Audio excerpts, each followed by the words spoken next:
Azizlar, assalomu alaykum. Navbatdagi super bomba natijalarimizdan biri. Bemorimizga bir hafta oldin yuqori qovoqlarda blefaroplastika o'tkazib berganmiz. Bemorimiz bundan bir necha yil oldin nitoy blefaroplastika o'tkazgan. Vaqt o'tgan sari effekti yo'qolib, o'sha qovoqlari osilib, nima deydi, xunuk holat yuzaga kelgan. Shuning uchun bizlarga qayta murojaat qilib keldi. Azizlar, natijani ko'rishlaringiz mumkin. Video davomida oldingi holatlarni ham joylab o'taman.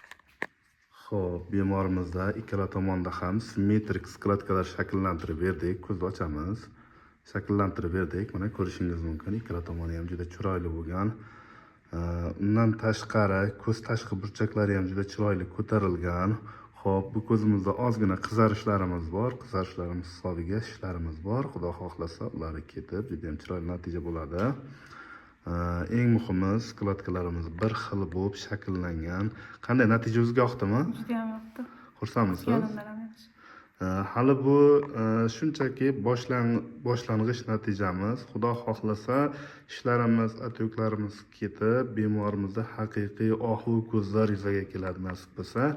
Azizlar, bizlarni kuzatishda davom etingizlar. Bundan keyingi super natijalarni ham sizlar bilan bo'lishamiz. Sog' bo'linglar.